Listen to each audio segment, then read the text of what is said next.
sud Liban. Derrière les noms, il y a des combats, des exodes, des haines. Il y a aussi de l'eau.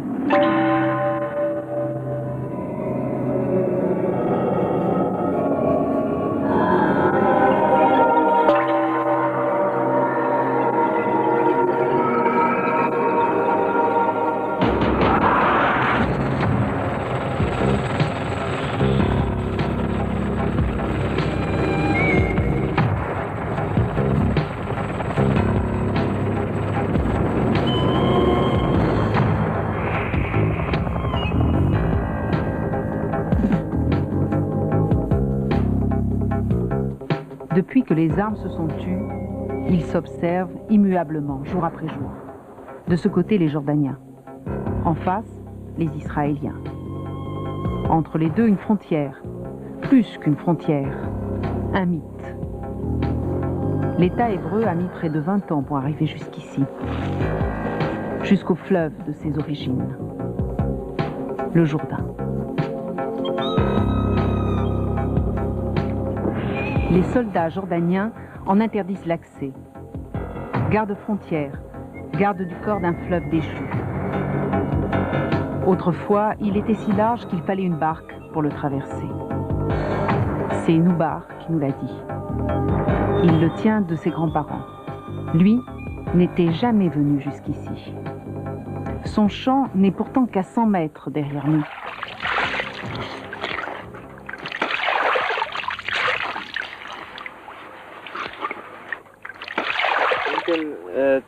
Dites-moi, vous savez si on peut la boire, l'eau du Jourdain? Même si on me payait très cher, je ne boirais pas de cette eau. On n'a qu'à la regarder pour voir qu'elle est infecte. Elle n'est même pas bonne pour mes cultures. Si j'arrosais mes plants de tomates avec cette eau, je n'aurais jamais de tomates. Non, l'eau du Jourdain, personne ne s'en sert.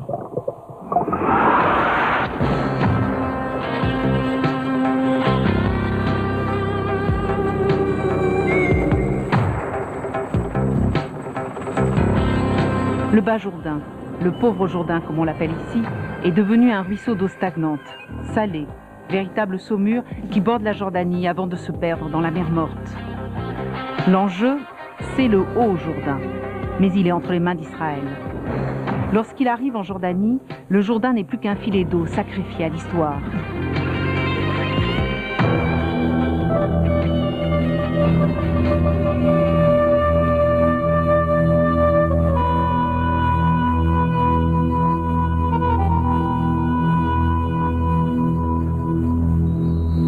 À 200 mètres sous le niveau de la mer, par 50 degrés à l'ombre, la rivière Zarga, un affluent du Jourdain.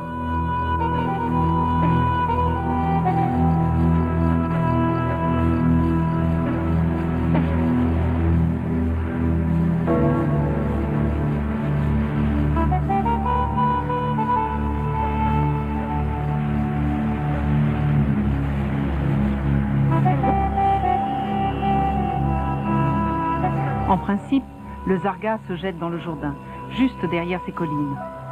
Après 3 années de sécheresse, il n'existe plus que sur les cartes. En Jordanie, le désert nous envahit de toutes parts. Il y a 5 ans, toutes les terres qui sont autour de nous étaient vertes. Vous voyez ce qu'elles sont devenues? Regardez, il reste encore quelques touffes d'herbe. Mais dans 1 an ou 2, elles seront devenues complètement arides. L'eau est un don de Dieu. Il n'a pas réservé l'eau à certains pour en priver les autres.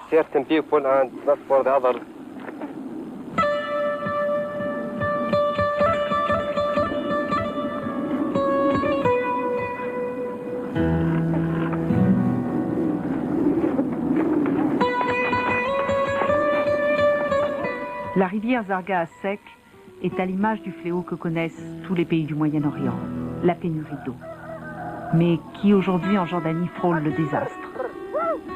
Et l'eau a beau être livrée aux troupeaux et aux bédouins, elle ne rend que plus évident le mal qui ronge la Jordanie. Les oasis disparaissent comme bues par le désert.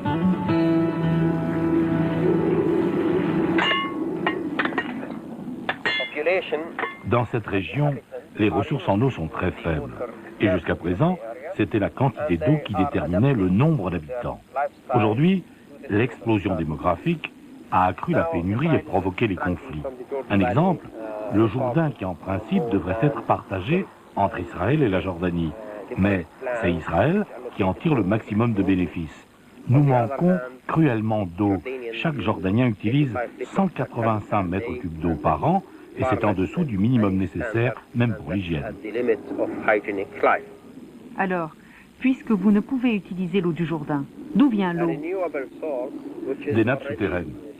Certaines sont renouvelables, les autres, qu'on appelle des nappes fossiles, ne le sont pas. Nous les exploitons toutes car nous n'avons pas le choix pour répondre aux besoins de la population. Si nous continuons comme ça, nos nappes souterraines seront épuisées dans quelques années.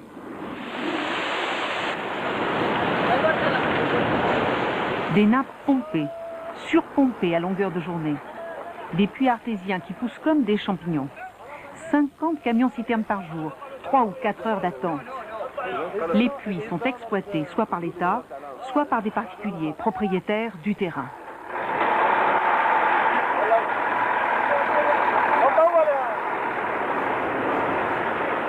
Si vous voulez recevoir l'eau de l'État, vous pouvez bien sûr, mais vous devez vous inscrire sur une liste et peut-être que vous serez livré au bout de 3 ou 4 jours. Moi, je suis un livreur d'eau privé, je livre immédiatement.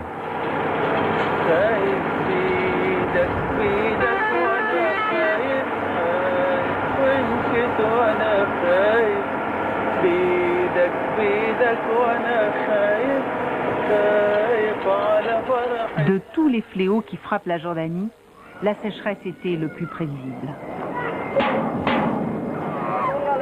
C'était sans compter avec la guerre du Golfe et l'afflux des réfugiés du Koweït. D'un coup, la population jordanienne est passée de 3 millions à 3,5 millions d'habitants. Et puis, il y a la poussée démographique. En 2020, la Jordanie comptera 12 millions d'habitants et consommera le double de ses ressources théoriques en eau.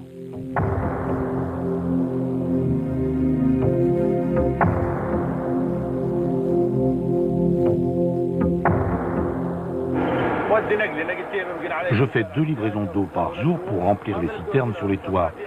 Je vais chez des clients qui n'ont pas d'eau courante depuis 3 ans.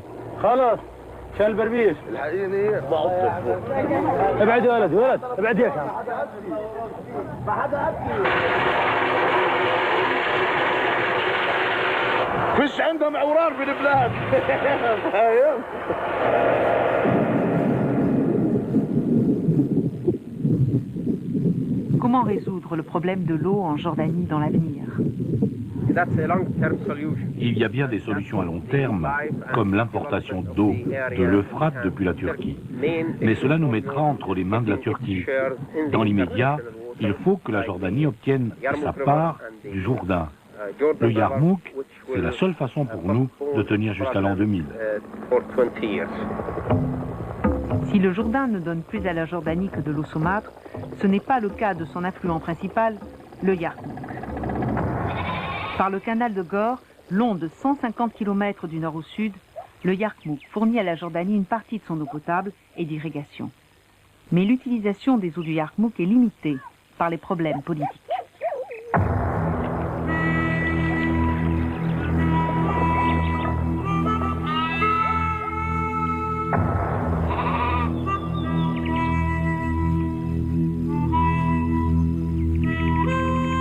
Le triangle du Yarmouk.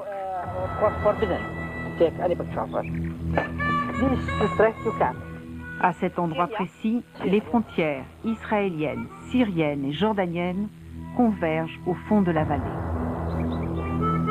Les 3 pays n'ont jamais pu se mettre d'accord sur un partage des eaux. Aucune loi internationale n'interdit à celui qui est en amont, ici la Jordanie et la Syrie, de séquestrer l'eau d'un fleuve au détriment de celui qui est en aval, en l'occurrence Israël, qui tire du Yarmouk 3% de ses ressources. On a du mal à réaliser l'importance de ce filet d'eau, objet de convoitise de 3 pays depuis 40 ans.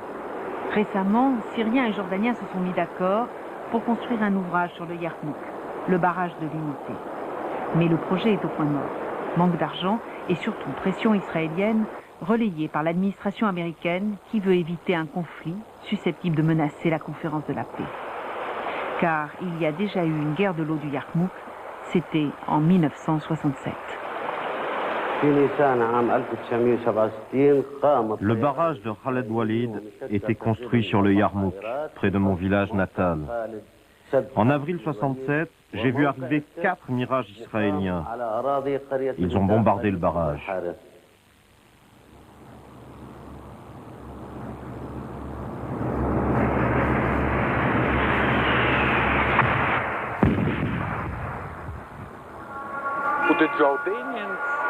À cette époque, les Jordaniens avaient essayé de construire un grand barrage sur le Yarmouk. Ils voulaient retenir l'eau pour irriguer toute la région.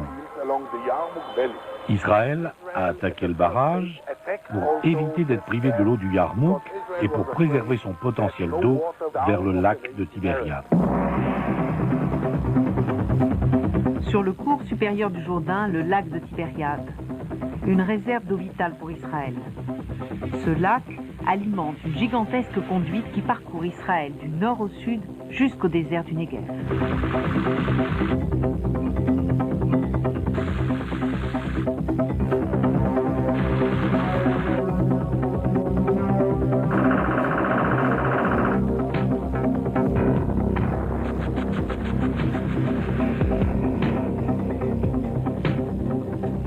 C'est en grande partie grâce à l'eau du lac de Tibériade qu'Israël a gagné une bataille contre le désert.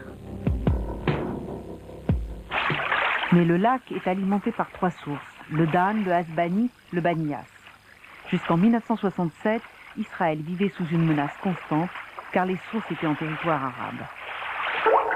Loin des feux de l'actualité, Syriens et Israéliens se livraient à une guerre larvée, la guerre des sources du Jourdain. Elle commence sur le Hasbani, lorsque Israël décide de pomper l'eau du lac de Tibériade. En représailles, les Syriens menacent de couper le Hasbani. Les Israéliens engagent le combat et les Syriens renoncent. Les Syriens s'attaquent alors à la deuxième source, le Dan. Ce panneau gardé en souvenir indique que la frontière syrienne d'avant 67 était à quelques pas derrière ces fourrés. Les Syriens avaient creusé des tranchées pour détourner la source.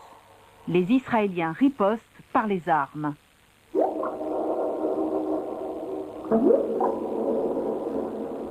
La guerre des sources prend fin avec la conquête du Golan, qui permet à Israël de contrôler les 3 sources du Jourdain. Même si la guerre des 6 jours n'était pas une guerre de l'eau, l'eau a été un enjeu majeur. En 1967, en quelques heures, une grande partie du Golan syrien tombe entre les mains d'Israël.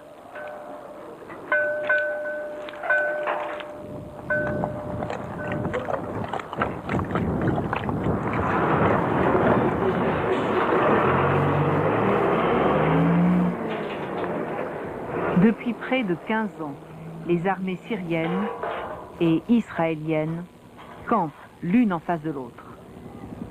Entre les deux, les forces de l'ONU.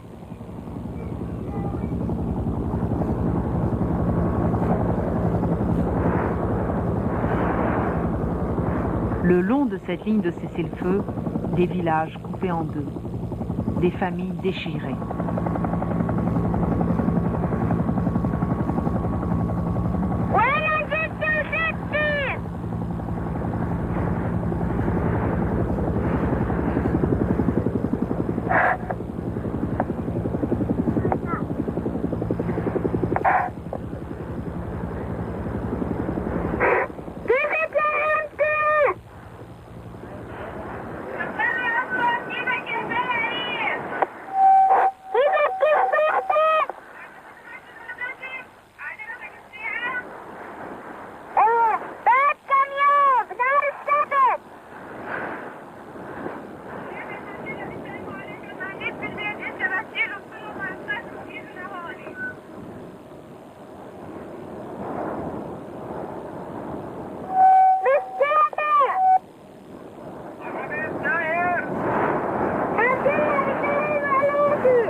Le Golan a une grande importance stratégique et économique. La terre du Golan est très riche, car il y a beaucoup d'eau. Les paysans peuvent cultiver toute l'année et faire plusieurs récoltes par an. Est-ce que l'eau constitue un enjeu important pour Israël dans cette région? L'un des objectifs majeurs de l'agression israélienne sur le Golan en 1967 visait les sources du Banias. Avant la guerre de 67, cet endroit était en Syrie, sur une distance d'1 kilomètre, et c'était dangereux pour nous, Israéliens. Les Syriens voulaient prendre les 3 sources du Jourdain. Évidemment, depuis 67, la source du Banias qui coule sous mes pieds est devenue très sûre pour Israël. Et si vous rendiez le Golan aux Syriens, que se passerait-il? Je ne pense pas qu'on puisse se permettre de faire confiance aux Syriens. Nous savons comment ils ont agi autrefois. Et puis cette source est trop importante pour nous. Nous sommes sur l'ancienne frontière entre la Syrie et Israël. L'armée syrienne était installée sur ces hauteurs entre 51 et 67. À chaque fois qu'il y avait des combats près des sources, les Syriens en représailles bombardaient nos kibboutz dans la vallée. Regardez la position de ce tank.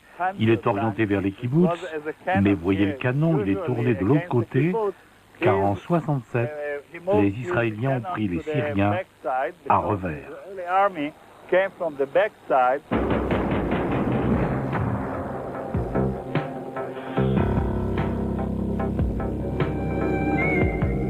Si Israël a protégé les sources du Jourdain, son problème d'eau n'est pas résolu pour autant. Le lac de Tibériade est touché par la sécheresse qui sévit depuis 3 ans. Le niveau du lac a atteint la ligne rouge. Cette année, des 500 millions de mètres cubes, habituellement pompés, seule la moitié sera distribuée. En fait, le lac, s'il reste vital pour Israël, représente une faible part de la consommation annuelle, 2 milliards de mètres cubes. Où les prendre? Cette région désertique du globe repose sur de vastes nappes d'eau souterraines. Les unes sont le long de la côte, les autres sont sous les collines de la Cisjordanie occupée. Elles fournissent à Israël les 3/4 de sa consommation d'eau. Mais les problèmes posés par ces nappes sont l'un des casse-têtes de l'État hébreu.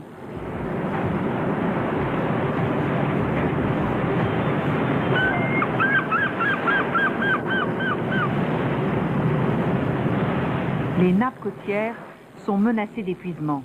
Elles sont sableuses et en raison du surpompage pour une agriculture vorace, le niveau de ces nappes baisse si vite que l'eau de la mer s'y infiltre et les rend inexploitables à court terme. De plus, les polluants agricoles les ont largement contaminés. La situation de la nappe côtière de Gaza est l'exemple du désastre qui menace Israël si les solutions ne sont pas trouvées.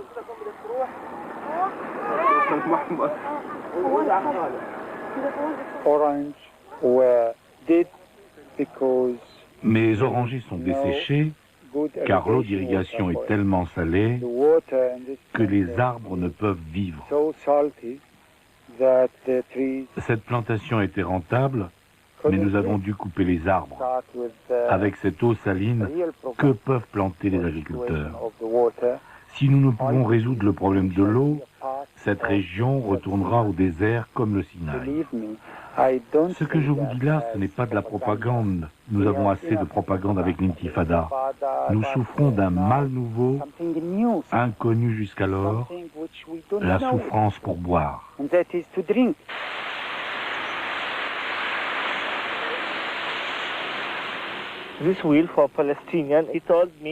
Bien ça, c'est un puits qui appartient à un Palestinien. Les Israéliens sont venus et lui ont dit que la Compagnie nationale des eaux s'occuperait de son puits. Lui, ils lui ont interdit d'utiliser l'eau.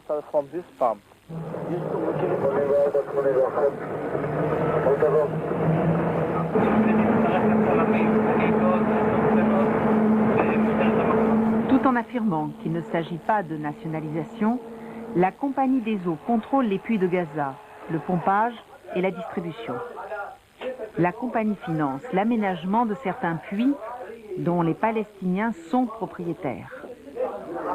Le problème est que les Palestiniens ignorent la destination de cette eau et disent qu'elle est surtout attribuée aux colons.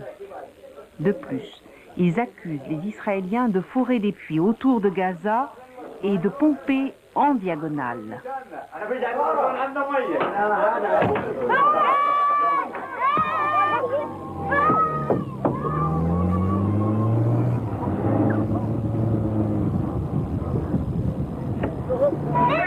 Gaza, un véritable accès de pauvreté et de violence dans le flanc d'Israël. 360 km² pour une densité de population qui dépasse celle du Bangladesh. 700 000 habitants dont la majorité vit en dessous du seuil de pauvreté. Voilà 3 ans que nous n'avons pas d'eau courante. Il faut qu'on aille la chercher dans la rue. Parfois, la nuit, l'eau arrive au robinet. Mais pour la prendre, il faut rester éveillé. Regardez l'eau que j'ai été chercher dans la rue. Vous croyez qu'elle est potable? Je suis obligée de la faire bouillir pour les enfants.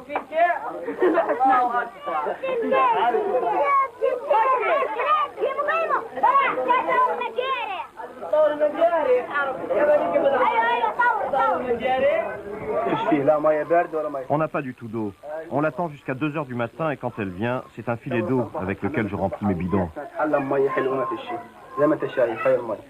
Je suis allé la chercher dans l'école d'à côté. On l'utilise pour se laver et ma femme la garde pour faire ensuite la lessive et le ménage. Vous payez l'eau à la municipalité? Oui, bien sûr. On a un compteur d'eau qu'il faut payer. On n'a pas d'eau, mais on paye.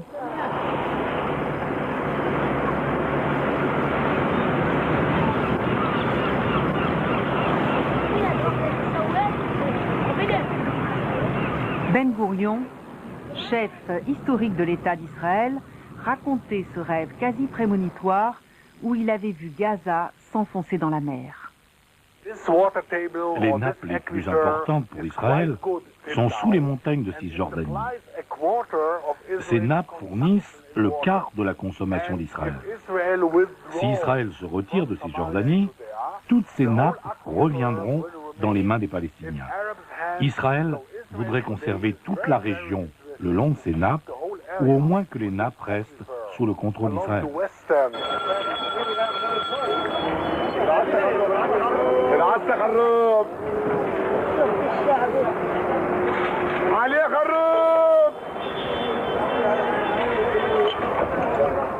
Prendre le Golan et la Cisjordanie compromettrait gravement l'approvisionnement en eau d'Israël. C'est l'un des arguments majeurs développés par les partisans du Grand Israël. D'autres préconisent des concessions territoriales pour acheter la paix avec les Arabes tout en négociant l'eau.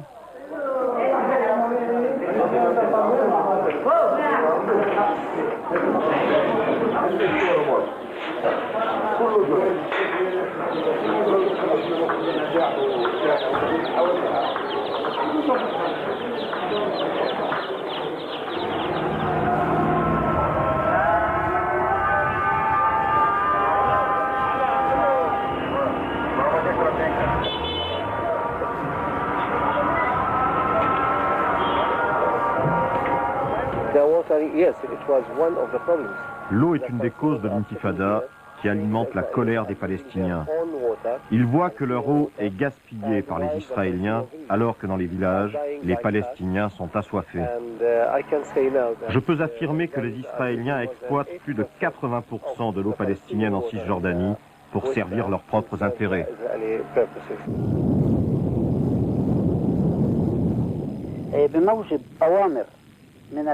Un décret du gouverneur militaire des territoires occupés interdit aux Palestiniens l'utilisation de leurs puits artésiens qui ont été fermés ou contrôlés par les Israéliens. En contrepartie, la compagnie des eaux israéliennes vend un minimum d'eau aux Palestiniens qui paient un tarif supérieur à celui des Israéliens.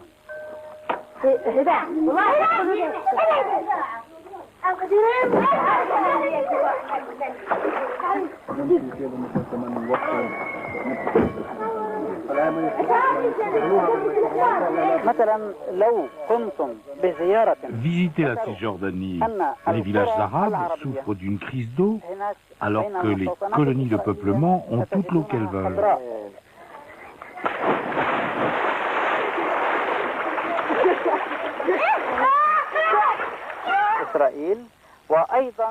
Nous avons attiré l'attention sur le danger de la politique israélienne de colonisation. Mais l'assistance financière américaine, qui était conditionnée par l'arrêt de la colonisation des territoires occupés, se poursuit. En fait, le président Bush, soucieux de ne pas compromettre la conférence de la paix, venait de geler les garanties sur le prêt de 10 milliards de dollars réclamé par Israël. Un argent destiné à financer l'installation des colons. Une colonisation qui s'accélère, alimentée par l'afflux des Juifs soviétiques.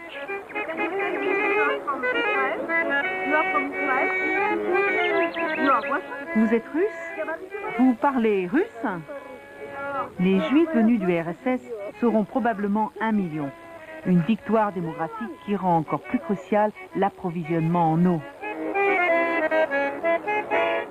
Les populations dans le Moyen-Orient étaient augmentées 10 fois dans le XXe siècle, quand les sources de l'eau étaient diminuées. Ici, en Israël, au début de ce siècle, nous avons 1 demi-million de personnes. Aujourd'hui, nous avons 6,5 millions. Et encore une fois, le pauvre Jordan, il n'est devenir 13 fois plus fort, plus riche. C'est le vrai problème. Si nous ne trouverons pas une solution pour l'eau peut devenir, dans l'avenir, les raisons pour une autre guerre. Mais ce n'est pas une raison pour faire une guerre. C'est beaucoup, c'est moins cher acheter l'eau que faire la guerre.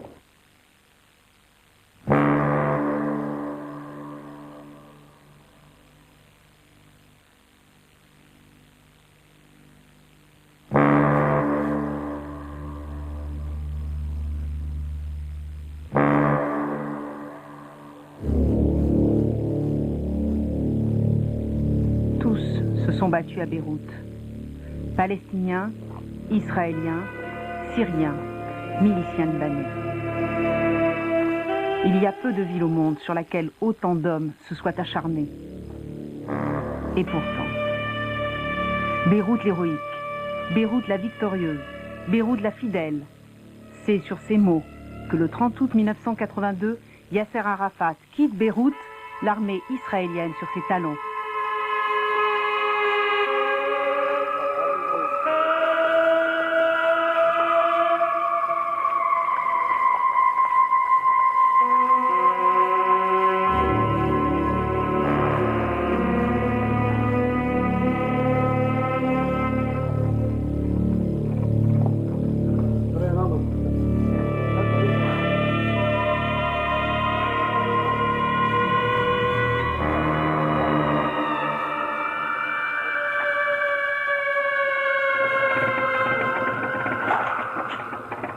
En 1985, après un enlisement militaire et une déroute politique sans précédent, Tsahal se replie au sud Liban, laissant le champ libre à l'armée syrienne.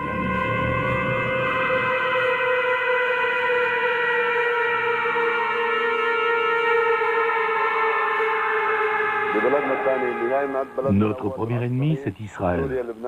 Nous resterons au Liban tant que les Israéliens seront au sud Liban. D'un côté, l'armée libanaise et son parrain syrien. De l'autre, l'armée israélienne et son allié chrétien, l'armée du Liban Sud. Entre les deux, l'ONU. La zone de sécurité israélienne s'étend à l'intérieur du Liban sur une bande de 7 à 8 km de profondeur, puis fait un crochet qui ne semble pas dû au hasard jusqu'au fleuve du Litani.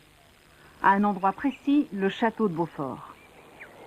Nous n'avons jamais pu approcher le château de Beaufort qui domine le cours du Litani en dépit de la présence à nos côtés d'un agent de l'armée du Liban Sud.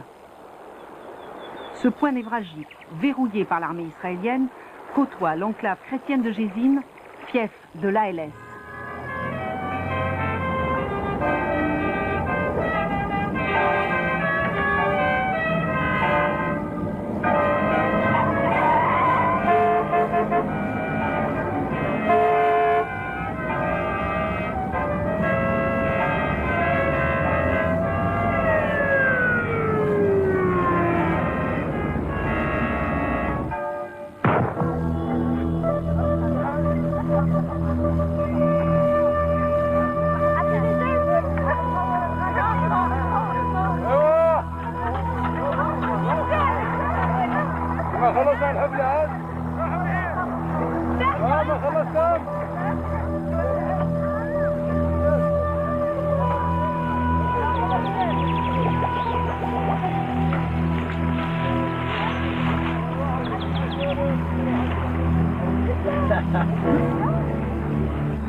À quelques kilomètres, en aval du château de Beaufort, le barrage de Karaoun sur le Litani.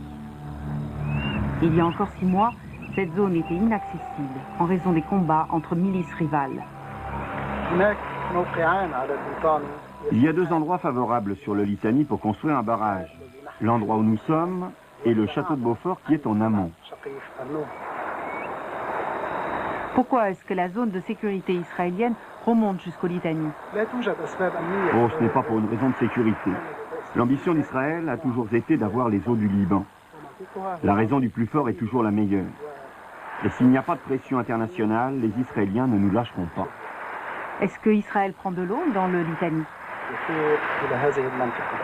On ne peut pas savoir s'il y a pompage ou vol, car on ne peut pas accéder à cette zone.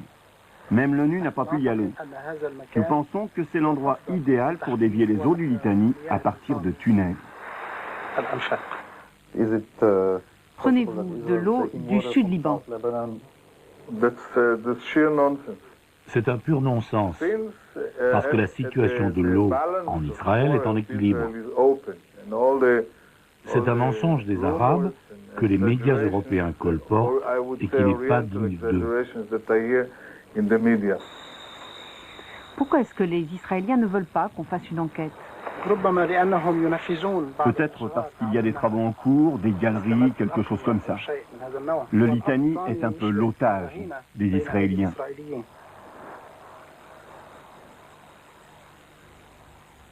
Le barrage alimente des installations électriques situées en contrebas. Une batterie israélienne domine la vallée et la bombarde de temps à autre, officiellement en représailles aux tentatives d'infiltration des terroristes palestiniens. Qu'ils volent ou non l'eau du Litani, les Israéliens ont en tout cas les moyens de faire pression, comme les Syriens autrefois sur les sources du Jourdain.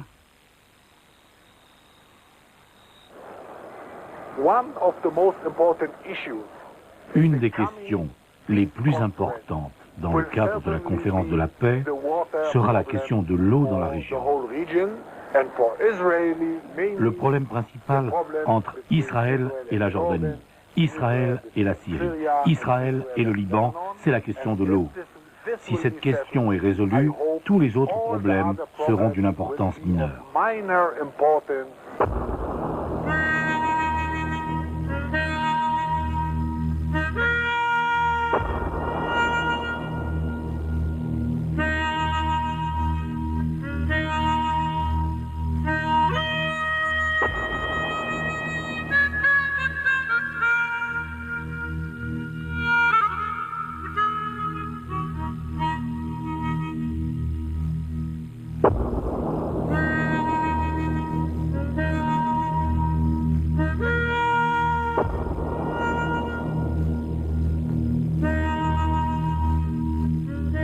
À l'ère des missiles et de l'atome, sommes-nous si loin de la guerre des oasis que se livraient les tribus du désert? L'eau reste plus précieuse que tout sur les terres de l'or noir. Voilà donc pour l'étude de cas avec le formidable reportage de Dan Loustalot et Michel Treillet. Mais maintenant, Michel Fouché, il nous faut resituer le Jourdain dans le cadre régional. Oui, c'est-à-dire le Proche et le Moyen-Orient. Et la situation est problématique parce que d'ici l'an 2000, en gros, les 2/3 des États ne seront pas en mesure d'assurer pour la consommation urbaine, agricole et industrielle le millier de mètres cubes environ qu'il conviendrait de fournir par habitant et par an pour ces populations. Et je crois que l'examen de la carte permet parfaitement de comprendre cette situation.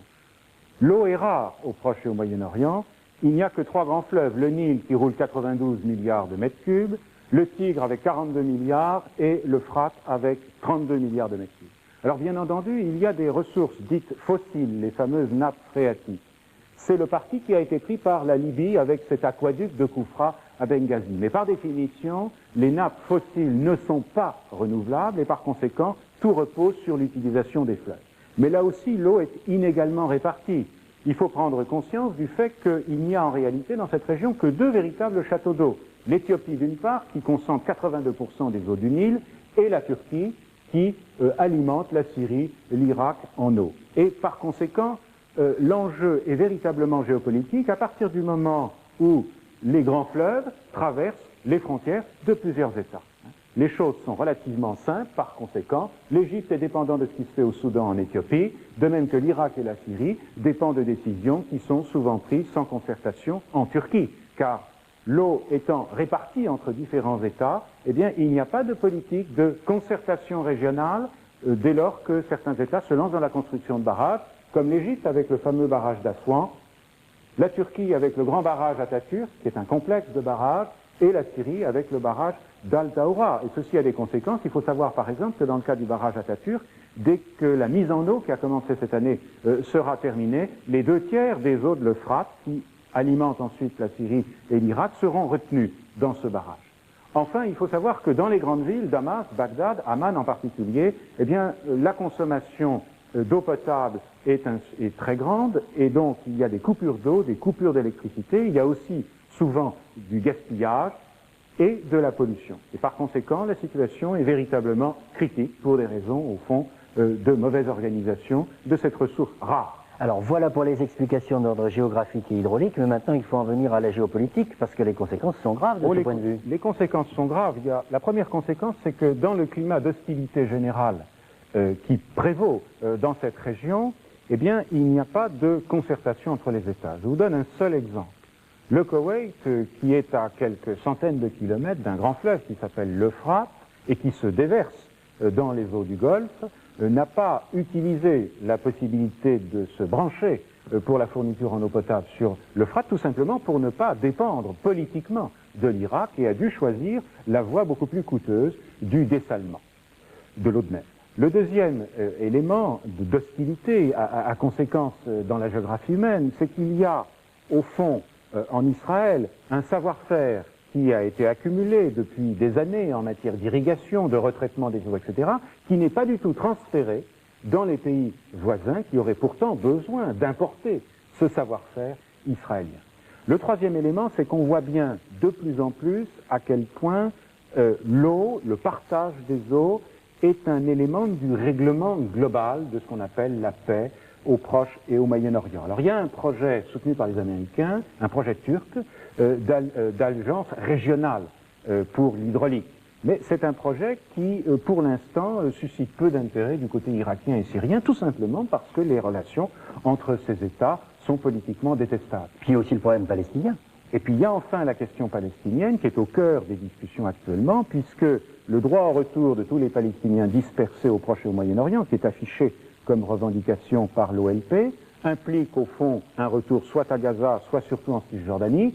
La Cisjordanie est considérée comme le château d'eau des villes et des campagnes israéliennes, et par conséquent, c'est une cause fondamentale du refus, au fond israélien, de négocier sérieusement avec l'OLP. Alors, au total, on voit bien comment se combinent, tragiquement, au Proche et au Moyen-Orient, la géographie hydraulique, la géopolitique, et tout ceci devient une sorte d'hydropolitique, où l'élément politique, pour l'instant, est certainement le plus difficile. Alors vous avez l'air quand même très pessimiste sur les chances de réussite de cette conférence de la paix, s'il en juge par votre analyse d'aujourd'hui. Bien, je crois qu'il n'y aura pas de paix durable, comme on dit, dans cette région, tant que d'une part les frontières ne seront pas sûres et reconnues, c'est-à-dire le droit d'Israël à exister, une solution pour la question palestinienne, mais aussi des compromis sur l'usage de l'eau. Et après tout, en Europe occidentale, dans le passé, on a réconcilié les Français et les Allemands en mettant en commun le charbon et l'acier. Si on mettait l'eau en commun au Proche et au Moyen-Orient, on aurait peut-être là un espoir. C'est d'ailleurs pas tout à fait un hasard si les Américains travaillent depuis très longtemps sur cette question de l'eau. Alors il n'y a peut-être pas de raison de désespérer. Venons-en à notre chronique en quelque sorte pour en savoir plus afin d'informer un peu plus ceux qui nous regardent et qui veulent comprendre avec nous les enjeux qui partagent le monde. Oui, parce qu'en raison finalement des négociations qui ont lieu dans les couloirs, eh bien certains magazines se sont intéressés depuis cet été avec l'Express, puis avec l'Expansion, avec l'autre journal et enfin avec un magazine spécialisé qui s'appelle Arabie, à cette question de l'eau au Proche et au Moyen-Orient, qui est un enjeu en réalité beaucoup plus important aujourd'hui, beaucoup plus géopolitique que le pétrole. Et puis un livre intéressant. Et puis un livre par deux spécialistes reconnus, Basma Kodmani-Darvish et May Chartouni Dubarry, qui s'intitule Golfe et Moyen-Orient, les conflits, chez Ramsès Point, édition Duno. Ces deux spécialistes présentent un bilan, au fond, d'événements extrêmement riches. C'est un livre qui vient au moment où justement, avec la conférence internationale, eh bien, il faut faire le point sur un héritage historique tout à fait lourd. Dans cette région, faut-il le rappeler, où l'on a inventé l'agriculture et l'irrigation, et où on souhaite que cette eau source de vie ne devienne pas une cause de mort. Merci Michel. Dans quelques instants, le Carrefour des volontaires après une petite ponctuation.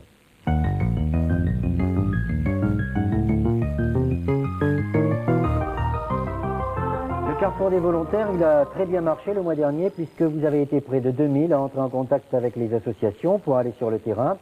Ce mois-ci, c'est une opération exceptionnelle avec Patrice Franceschi de l'association Solidarité pour venir en aide aux Kurdes qui risquent d'avoir des difficultés à passer l'hiver, Patrice. Voilà, je rappelle simplement la situation. 800 000 Kurdes actuellement sans abri, dans le sud-est notamment du Kurdistan.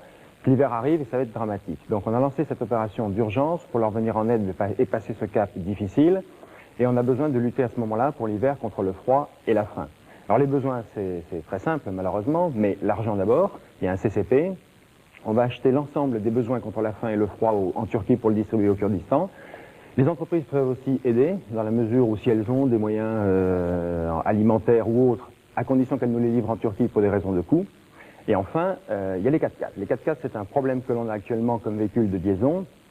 S'il y a des gens qui possèdent des 4x4 et qui savent les piloter, qui sont motivés, disponibles et qui ont donc un petit peu de temps, ils prennent contact avec nous et on les utilisera sur place comme véhicule de liaison pour les distributions aux Kurdes. Alors ces 800 000 Kurdes sont dans des villages qui ont été rasés et détruits par Saddam Hussein. Voilà, on l'oublie trop souvent, c'est qu'il n'y a pas eu que la guerre du Golfe qui a posé un problème au Kurdistan, mais que depuis des années, Saddam Hussein, les Irakiens, dès qu'il y avait des Kurdes qui levaient la tête, eh bien, ont rasé villes et villages. Il y en a plus de 4000 qui ont été rasés, aussi bien sur la frontière turque que sur la frontière iranienne et à l'intérieur des terres également.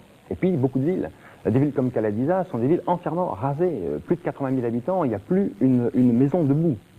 Et qu'après la guerre du Golfe, les Kurdes, on est intervenus, les Kurdes sont revenus, et actuellement ils campent sur les ruines ou dans les campagnes environnantes. Et que si la situation était à peu près, disons, acceptable maintenant, demain avec l'hiver, ça va être dramatique, quoi. Bien, alors on a écouté votre appel. Pour le relayer, notre Minitel 3615, code A2, rubrique résistance, RES. J'espère que vous allez être très nombreux à répondre.